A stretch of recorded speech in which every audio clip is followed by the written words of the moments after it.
Formula तैयार हो गया है? किस तरह का फार्मूला है? कांग्रेस को इससे क्यों दूर रखा गया है? ये मुझे तो जानकारी नहीं है। ये जानकारी हो सकती है तो केवल अखिलेश और मायावती जी को ही हो सकती है। कब इसका औपचारिक ऐलान होने जा रहा है गठबंधन का? क्या औपचारिक ऐलान कब होगा फिर इसका गठबंधन का, अगर कोई बात हो गई है तो? अगर बात हो गई है ये भी मुझे नहीं मालूम है। ये भी ऐलान अगर करेंगे तो वही दोनों लोग करेंगे, बहन मायावती और अखिलेश यादव। प्रोफेसर साहब, कांग्रेस को इस मतलब क्यों दूरी बनाई जा रही है? क्या वजह है कि कांग्रेस को कल्पना शामिल क्यों कर नहीं रहे हो हो? ये काल्पनिक बातें क्यों कह रहे हो? मतलब उम्मीद है कि अभी भी कांग्रेस को लिया जा सकता है महागठबंधन में? ऐसा है कि गठबंधन का मतलब आप समझिए और अपने आप समझ लीजिए बात। नेताजी कहाँ से चुनाव लड़ेंगे? मैनपुरी से।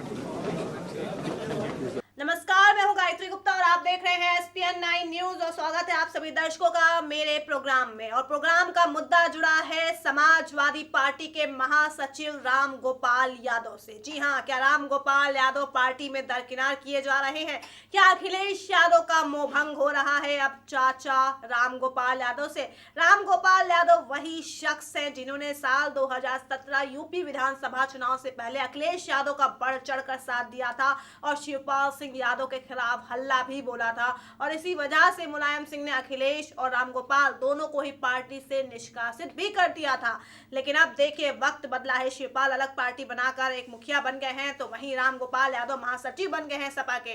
लेकिन महासचिव होने के नाते उनको किसी भी बात की कोई जानकारी ही नहीं होती है। मैं बात कर रही हूँ अभी हाल ही में अखिलेश और मायावती की मीटिंग को लेकर, जब उनसे पूछा गया रामगोपाल यादव से कि आखिर क्या हुआ मीटिंग में और कांग्रेस क्या हिस्सेदार होगी गठबंधन में, तो कह रहे हैं कि कल्पना करना बंद करो और जो होगा पता चल जाएगा। खुद अखिलेश और मायावती इस बात का ऐलान कर देंगे। मुझे इस बारे में कोई जानकारी नहीं है।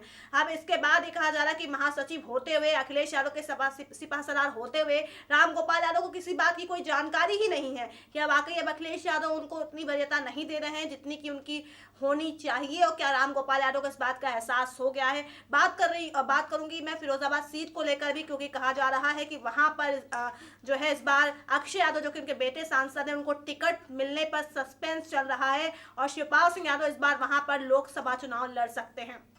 तो ऐसे में क्या होगा रामगोपाल यादव का भविष्य? क्या वाकई अखिलेश की वजह से साइडलाइन किए जा रहे हैं रामगोपाल यादव? इन सभी मुद्दों पर जवाब देंगे एडिटोरियल हेड एडविन अमन सर। आपका बहुत स्वागत है।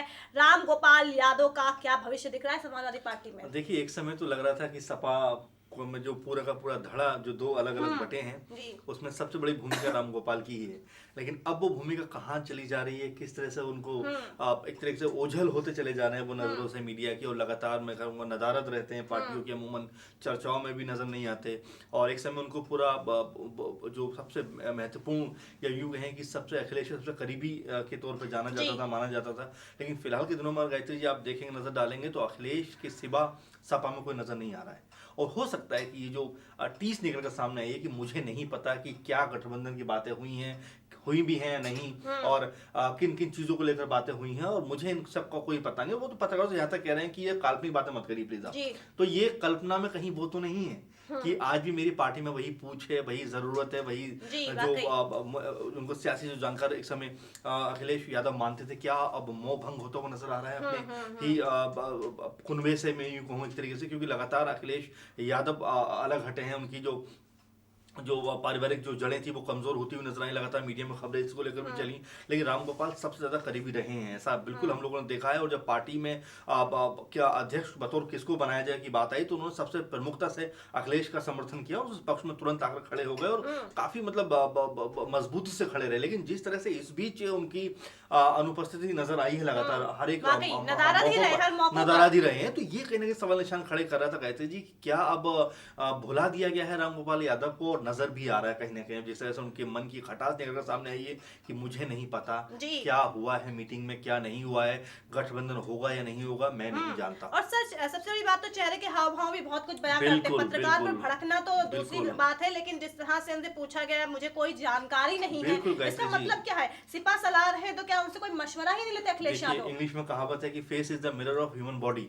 अगर आपका चेहरा ही आपका आईना है, अगर वो चेहरा आपका खामोश है, कुछ परेशान सा है, तो लोग पढ़ लेते हैं, बुझा बुझा सा, सही कहा आपने, तो वो नजर भी आ रहा है। और सबसे बड़ी बात मैं कहूँ गायत्री जी, क्योंकि अब सियासत की बिसात जो है बेचना शुरू हो गई है, लेकिन सपा के जो सबसे महत्वपूर्ण एक मैं कहूँगा स्तंभ के तौर पर देखे जाते थे रामगोपाल यादव, वो फिलहाल नजर नहीं आ रहे हैं। और लगातार ये बातें मीडिया में आ रही हैं कि क्या सपा और बसपा में गठबंधन हो गया है, क्या दोनों 37 सीटों पर चुनाव लड़ेंगी, तो खबर आती है कि नहीं 35 सीटों पर चुनाव लड़ेंगी। तो यानी कि ये सब भूमिकाएं अब बंधना शुरू हो गई। हालांकि ऑफिशियल अनाउंसमेंट अभी तक हुआ नहीं है, लेकिन हाँ सुगबुगाहट जो है तेज हो गई है, जो बिसात है वो लगभग बीत चुकी है, अनाउंसमेंट जल्दी हो सकता है। लेकिन ऐसे में राम गोपाल का नजर न आना बहुत सारे सवाल निशान लगा रहा है इस समय कि क्या अब उनकी जरूरत पार्टी को नहीं है। वाकई उनकी जरूरत पार्टी को नहीं, और हमेशा ये देखा गया लोकसभा चुनाव से पहले कुछ ना कुछ पार्टी में ऐसा बवाल होता है जिस पर सबकी नजरें कहीं ना कहीं थम जाती हैं, लोगों के पैरों तले जमीन भी खिसक जाती है। सर, राम गोपाल यादव मुलायम सिंह के भाई हैं, मुलायम सिंह के मुंह से भी आज तक कोई जिक्र नहीं सुना। शिवपाल सिंह एक तो एक हाथ अखिलेश खींच रहे हैं, तो एक हाथ जो है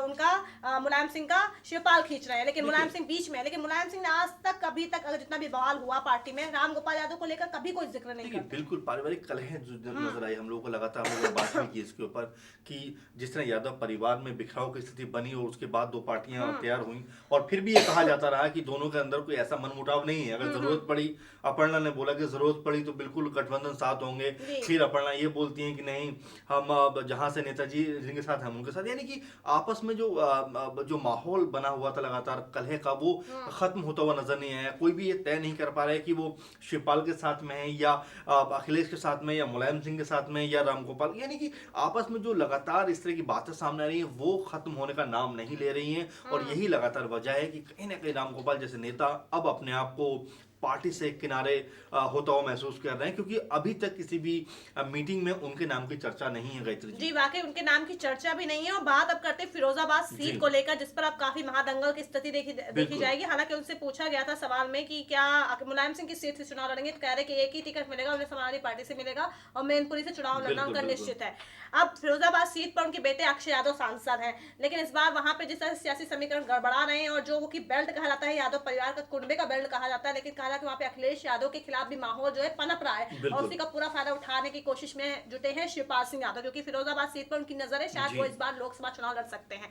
ऐसे में अक्षय यादव के अगर वहां पे कार्यशैली पर गौर फरमाया जाए तो कहीं ना कहीं निराशा ही हाथ लग रही है, और ऐसे में हो सकता है कि शायद अक्षय यादव को इस बार सपा से टिकट ना दिया जाए। बहुत ही महत्वपूर्ण हो जाएगा फिर तो ये, क्योंकि रामगोपाल जिस तरह से हाशिए पर चल रहे हैं, मैं कहूँ एक तरीके से अगर उनके बेटे के साथ भी होता है तो बिल्कुल ये एक और बिखराव की स्थिति पैदा हो सकती है गायत्री जी, क्योंकि शिवपाल भी लगातार जो उनकी पॉलिटिकली महत्वाकांक्षाएं थी, राजनीतिक जो उनकी संभावनाएं थी, उसको लेकर निराश थे कि शायद मेरा वर्चस्व या मेरा जो कद है वो पार्टी में उतना नहीं है। और उन्होंने खुलकर कहा भी था कि नए लोगों को, जो कम अनुभवी, उनको ज्यादा मौके या ज्यादा बड़े बड़े पद दिए जाने बने, उनके जो ज्यादा समय से पार्टी के लिए काम कर रहे हैं, यही टीस कहीं ना कहीं रामगोपाल के भी मन में रही थी। अब चूंकि बेटे की सीट की बात कर रहे हैं, अगर जो सीट से टिकट कटता है तो ये मैं सोचता हूँ कि क्या एक और पार्टी जन्म लेगी यहाँ से, क्योंकि लगातार अभी फिलहाल तो नजर नहीं आ रहे हैं साथ में, क्योंकि यही माहौल उस समय जब बना, जब शिवपाल भी यही बोले कि अब मेरी पार्टी में उतनी जरूरत नहीं रही, खींचतान का जो दौर चला उसने ये अंजाम ये हुआ कि एक और पार्टी यानी प्रगतिशील समाजवादी पार्टी का जन्म वहां पर हो जाता है। तो अब क्या यही कुछ समीकरण बनते हुए नजर आ रहे हैं? क्या यादव परिवार जो एक टूट कर एक और नई पार्टी में तब्दील हुआ है, क्या इसका जो अंजाम है रामगोपाल यादव की अगर बात कर लें तो क्या इसका अंजाम भी यही नजर आएगा कि एक और पार्टी हमें यूपी में देखने को मिलेगी? जी, यूपी में एक पार्टी और देखने को मिलेगी। फिलहाल ये कहना तो अभी थोड़ी सी जल्दबाजी होगी, क्योंकि अब तो समय बहुत कम रह गया है। जो बनी है अभी, पहले वही अपना अस्तित्व बना लें। बात की बात है कि रामगोपाल यादव की भी पार्टी बने, लेकिन हाँ, कुल मिलाकर यादव परिवार में जो हलचल तेज चल रही है, और रामगोपाल यादव का ये कहना कि मुझे किसी बात की कोई जानकारी नहीं है।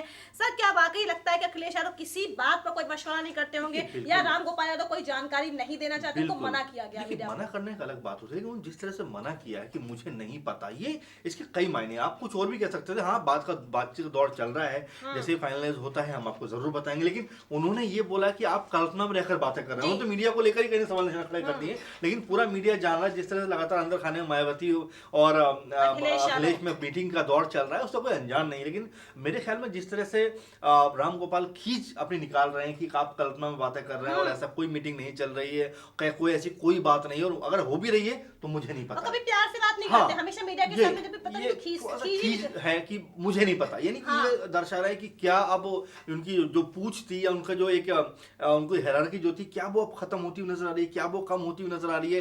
ये चिंता का सबब उनके लिए बनता जा रहा है कि आने वाले दिनों में मेरा भविष्य क्या होगा। अगर मेरे बेटे का टिकट भी वहां से कट जाता है फिरोजाबाद सीट से, तो क्या अब आने वाले दिनों में मेरा भविष्य रहेगा, राजनीति में मेरे बेटे का भविष्य रहेगा। तो ये बहुत सारे सवाल निशान हो सकते हैं। लेकिन हाँ, जिस तरह से हम बात करते थे कि राजनीतिक गुरु के तौर पर हम उनको देख रहे थे एक समय की, अखिलेश के साथ वो लगातार साये की तरह थे, लेकिन फिलहाल के दिनों में जिस तरह से साया अलग हुआ है, बहुत सारे सवाल निशान खड़े हो रहे हैं। अलग हुआ है, वाकई सवालिया निशान तो खड़े हो रहे हैं। लोकसभा चुनाव को लेकर अब बहुत ही कम समय शेष रह गया, बहुत ही कम समय है। देख लिया, अगर फरवरी को छोड़ दिया तो मार्च में तो ऐसी पूरी संभावना है कि चुनाव आयोग की तरफ से तारीखों का ऐलान हो जाएगा। तो ऐसे में जिस तरह से सपा में अभी खेमेबाजी चल रही है, गुटबाजी चल रही है, अखिलेश यादव और मायावती के गठबंधन को लेकर भी बातें क्लियर ही नहीं है। मीटिंग हुई है, कहा जा रहा है 15 जनवरी के बाद पूरी तस्वीर साफ हो जाएगी कि आखिर क्या होने वाला है दोनों का। अब ऐसे में राम गोपाल यादव की अलग से बेचैनी, अलग से उनकी मुश्किलें, अलग से उनका एक खींचना क्या बता रहा है कि वो कुछ और चाहते हैं या अपने आप को चाहते कि पार्टी में वरीयता दी जाए, लेकिन उनको वो मिल नहीं रही। बिल्कुल बिल्कुल अनुभवी आदमी हैं, बड़े रणनीति के तौर पर जाने जाते हैं, बड़े रणनीतिकार हैं वो। ऐसे में अगर उनकी पूछ नहीं होती है या उनके बेटे के साथ में कुछ नाइंसाफी अगर हो जाती है, टिकट कट जाता है, तो ये वाकई उनके लिए सदमे वाली बात होगी। क्योंकि लगातार वो पार्टी के लड़े हैं, अखिलेश के साथ खड़े रहे हैं, और ये कहीं ना कहीं इसी वजह से था कि उनके बेटे का भविष्य बेहतर बना रहे। लेकिन अगर हाँ ये कुछ होता है तो मेरे ख्याल में उनके लिए एक और संकट पैदा हो सकता है। अब वो क्या करें क्या ना करें, ये जो उनके सामने आकर प्रश्न चिन्ह लग जाएगा उनकी संभावनाओं पर, ये परेशानी का सबब उनके लिए आने वाले दिनों में बन सकता है। रामगोपाल यादव की खामोशी का मतलब क्या समझ ले फिर हम, कि क्या वाकई सपा में एक और बगावत या फिर कुछ और होना, गुटबाजी या खेमेबाजी? गायत्री जी, अगर सपा में ये होता है तो मेरे ख्याल से सपा के लिए ही घातक हो सकता है, क्योंकि ये वक्त अब बिछड़ों को अपनाने का है, अपने को बिछड़ाने का नहीं है। मेरे ख्याल में सपा को सोचना पड़ेगा। अगर ऐसा होता है तो सपा के लिए भी ये चिंता का सबब बन जाएगा। वाकई सपा के लिए चिंता का सबब बन जाएगा। वैसे अवैध खनन में अखिलेश यादव फंसते हुए नजर आ रहे हैं। आपको ये भी जानकारी दे दूं, क्योंकि सीबीआई उनसे भी अब पूछताछ कर सकती है। तो वहीं जिस तरह से रामगोपाल यादव का ये कहना कि मुझे किसी बात की कोई जानकारी नहीं है, मायावती का स्टैंड अभी क्लियर नहीं है, ये कहा जा रहा है। बीच में दोनों मीटिंग में दोनों के बीच क्या बात हुई, अलग अलग खबरों में अलग अलग बातें कही जा रही। कहीं पे कहा जा रहा है कि 37 सीट पर दोनों पार्टियां चुनाव लड़ेंगी और 3 सीटें आरएलडी को दी जाएंगी और 2 से 3 सीटें रिजर्व रखी जाएंगी, लेकिन कहीं पे कुछ और आंकड़ा बयां किया जा रहा है। तो कुल मिलाकर अभी कुछ भी स्थिति साफ नहीं है और 15 जनवरी तक का वेट हमें भी करना पड़ेगा, इंतजार करना पड़ेगा, क्योंकि कहा जा रहा है कि इसी के बाद पूरी तस्वीर साफ हो पाएगी। लेकिन कुल मिलाकर राम गोपाल यादव का बयान, उनके चेहरे की जो बेचैनी है, उनका पत्रकारों पर खींचना बता रहा है कि शायद अब अखिलेश यादव को राम गोपाल यादव का साथ रास नहीं आ रहा है। दर्शकों, जाते जाते आप कमेंट बॉक्स के जरिए बताइए, क्या वाकई राम गोपाल यादव की अब पार्टी में पूछ कम हो रही है, क्या साइडलाइन किए जा रहे हैं, और क्या वाकई इस बार उनके बेटे अक्षय यादव का टिकट बहुत ज्यादा मुश्किल है फिरोजाबाद सीट से? क्या लगता है आपको? कमेंट बॉक्स के जरिए हमें अपनी राय जरूर बताइए। तो नमस्कार दर्शकों, शुक्रिया अमन सर।